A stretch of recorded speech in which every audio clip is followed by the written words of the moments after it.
Okay.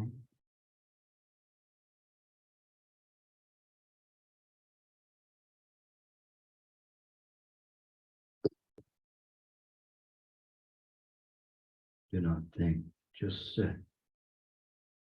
Move the mind away from where you believe that you're thinking. Take a step back with mind. Be aware of thoughts and that which believes that it is thinking. See it clearly in mind. Do not possess it.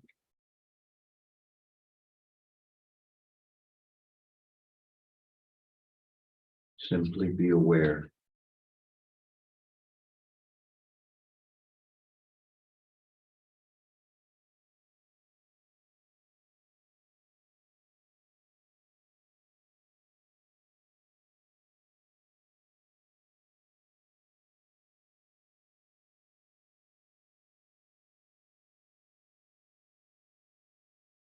Any image or anything that is attracted by the images is observed as a projection on mind.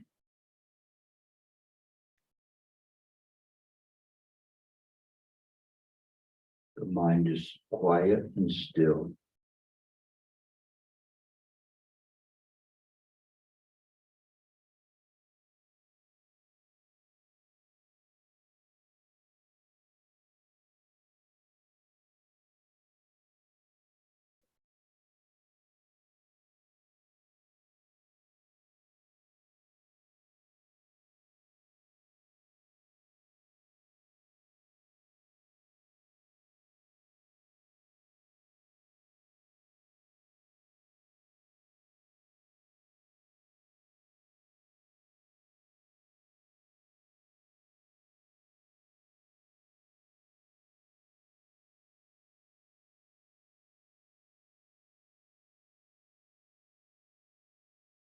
Thinking is just a projection.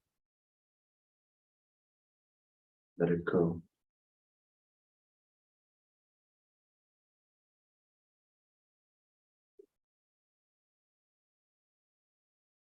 Mind is resting. This is called meditation.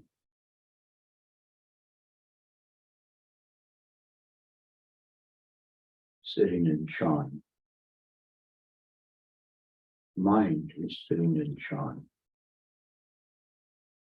not the self.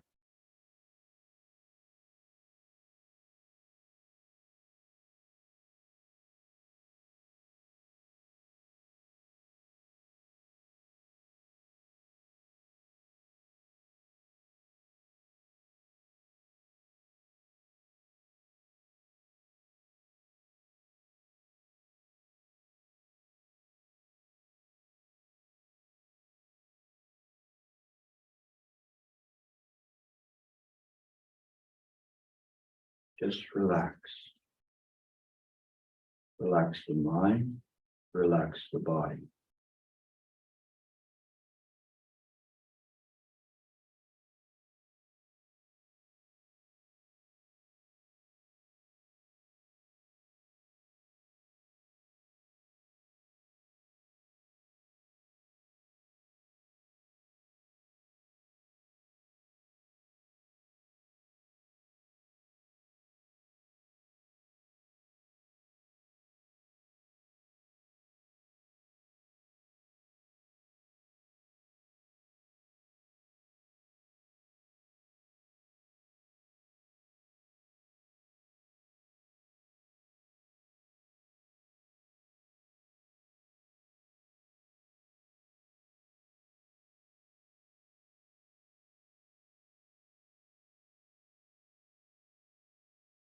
Mind simply aware.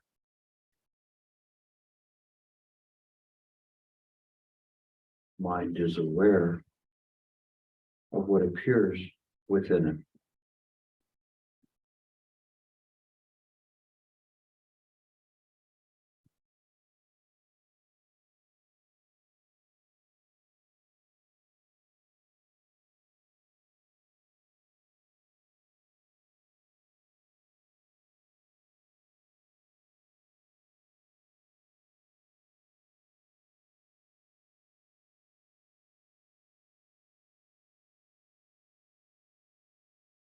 while gazing straight through to infinity.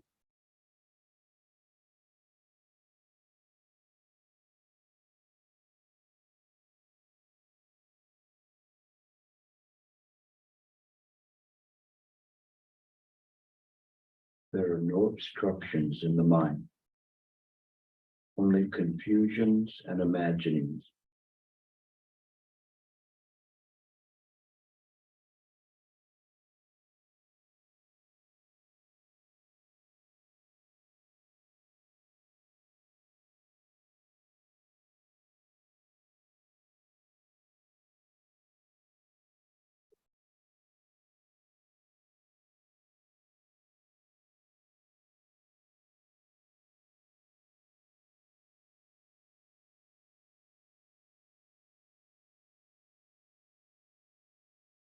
And remain sitting, adjust if you need to, relax.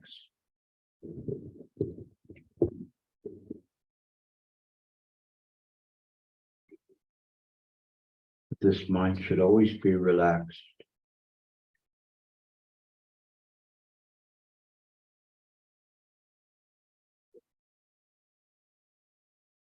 Don't forget this mind. Don't forget how it feels right now. Don't forget how you got to this quiet state.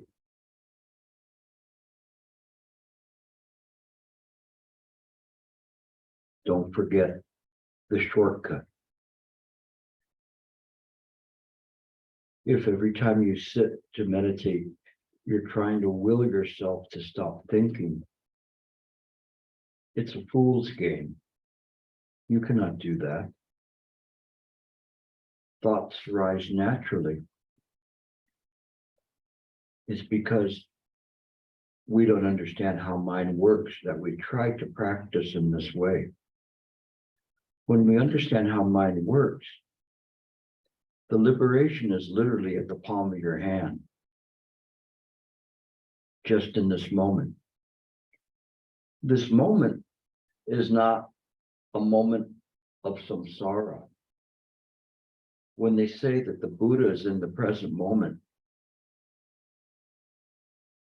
it means that all appearances are within the Buddha mind.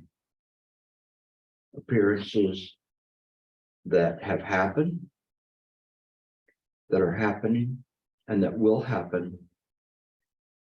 The time becomes relevant in mind. We cannot conceive of that. That doesn't make any sense from our side. We have to have the faith that we can let go of this body, let go of this world. In so many parables and metaphors from the early scriptures on, they always refer to samsara, this place here we call samsara, as a burning building, as a place that we cannot establish anything. It would be as nonsensical as a bird building a bird nest on the freeway. Sooner or later, the nest will be crushed.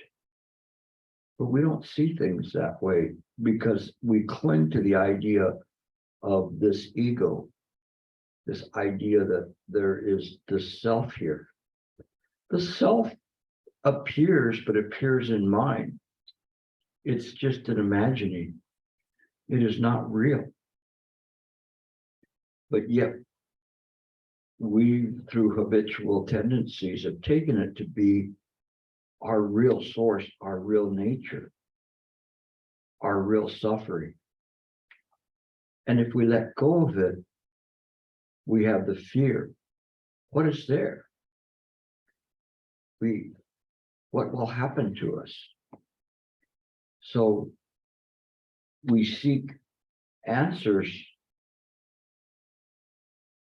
to that from different religions, from different places.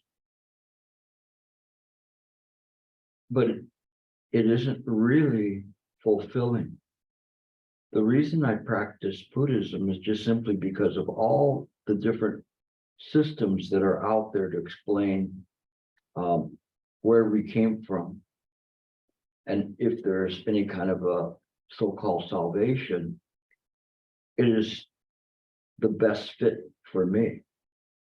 When I see things, I see that this is a burning building, but I don't have fear of that.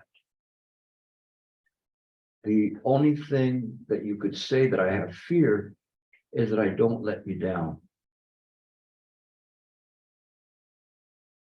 And that's something that I've made a vow not to do. So I will keep using this body in this way to pass this on to you. I've tried very hard, and the frustrating thing, in any time I present the practice in a retreat, is there so very little time to talk about the Dharma, so very little time to convince you to let you practice. Sometimes, people would complain, Gilbert, he talks too much. He's always talking. He never lets me sit and suffer with my legs. But my master used to always lecture at retreats, sometimes 8 times a day. He would always lecture. And you know what? He was a lot funnier than me. So if you say, well, that guy's a fool, he's always making jokes. Master Shen Yang made you laugh so hard that it hurt. Your side would hurt from laughing so hard. There's nothing bad about that. We don't have to be up here like you're, listening to the Pope and the Pope can't crack a joke or a smile. What good is that? Because when we look at things and we make light of our situation here in samsara, so we don't cling to it so much. This is what I tried to give you in such a short time. I do my best to bring the best for this very moment, for this very group. And if I had another group and I talked on the same subject, there would be some common ground, but there would be a lot of different stories depending on what's arising at that time and who's there and whether they're following a mantra or they're doing things or they're beginners or whatever. No, it changes. It has to change because it has to accord with the environment that's there. So in any given time, the ancient master said that the practice of Chan is to accord with any environment that's arising at that moment. So this is what we do. Chan cannot be taught by the numbers. Step 1, cross your legs. Step 2, put your hands here. Step 3, do this. You all know how to do that. Before I walked in, you were all sitting in a meditative position. Why would you need me to tell you how to do that? You already know that. Even the beginners, he's already sitting, like that way. I only had to do is say, put your hands here, and he moved his hands. So that's easy. But when we teach like that, then we don't really help people. But when we present it in a way that it gives them something to contemplate, something to think about. I don't expect all of you understand what mind is. It took me a long time. And I never presupposed completely that I understand mind completely. It is what enables me to continue to get realizations because I'm going, wow, you mean it can do that? It's just like you buying a new car, right? And you go, I wonder what this button does. And you never knew that it could do that. And that's the same way in practicing Chan, is I'm constantly finding this button and that button. And it's not enough for me just to say, wow, I can push this button. I want to show other people how to push those buttons, how to open up this and open up that, and to literally expand the mind from this concentrated imaginings to explore the full potential of mind. Full potential of mind is complete enlightenment. This is not something that someone gets a diploma for. It is just something that happens. I cannot say I'm enlightened, nor would I say I'm enlightened. And it isn't in that way. I am awakened to a certain point to know enough that it's worth awakening others. Because at the very least, even if I'm completely wrong about everything that I say, it can really stop you from suffering, or at least partially remove the suffering from you. And wouldn't that be something that was good? Because if I remove that suffering or help you remove it, you will not spread that suffering to others. So it's still something that's very worthwhile. I think if you see the practice of Chan in this way, then you will be more interested to explore it, more interested to sit, not sit to pick up anything, but just to rest the mind. That's the beautiful part, is that you can rest the mind. And the most beautiful part about that is that after you finish meditating, you can continue resting the mind in whatever you're doing. All day long, you're resting the mind. You can relax, and that's good. And that affects the environment around you. So that's kind of where we're at. This is kind of like my closing remarks. And I use part of that to do a final guided meditation with you. I'd like to thank the Chicago chapter for inviting me here, and for Michael and the rest of the crew, Alan, that have brought me here and have provided for me while I'm here. Of course, the food crew. Every time I went over there, I was wondering who got married, because there were so many dishes there. And so that's something that takes a long time to prepare all that food. So I'm very grateful for those people that have done that. This group will grow. I hope that you could be part of it if you're not already.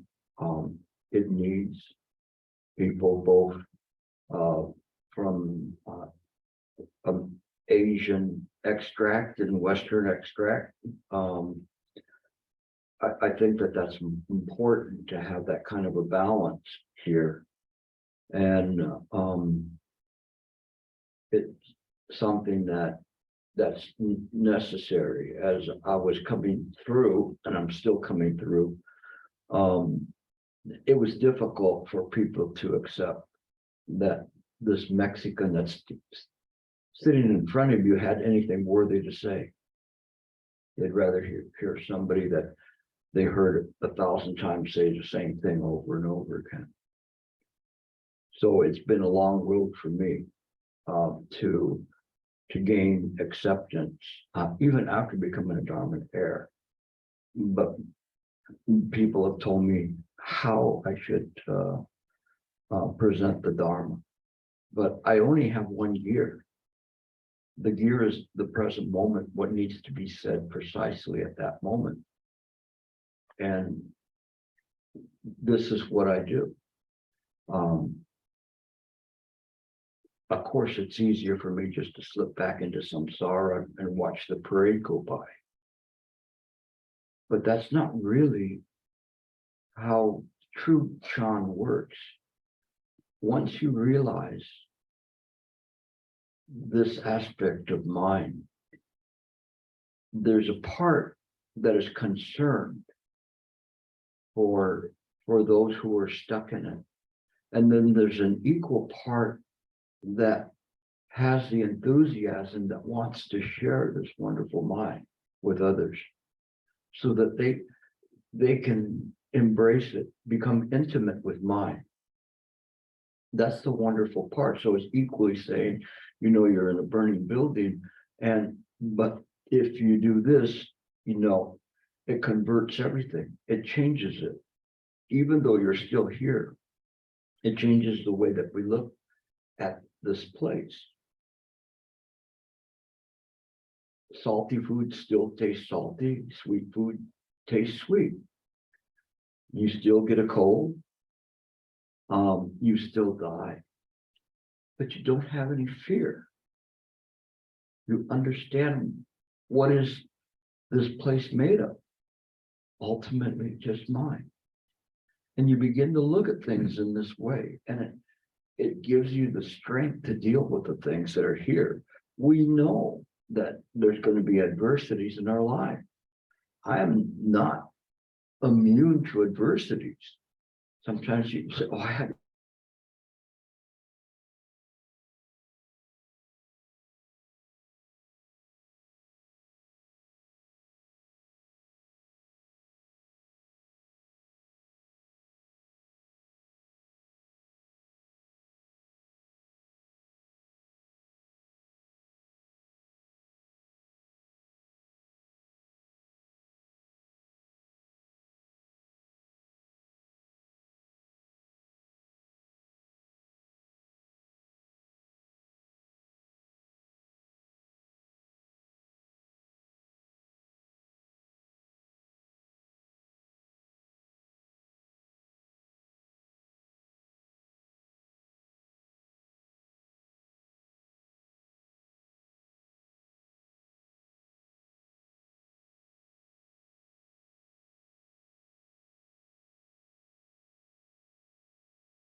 You can open it if you want. So the people on the edges is pretty easy for you, but pull out far enough you can get other people in. And again, some people can still stay in the center.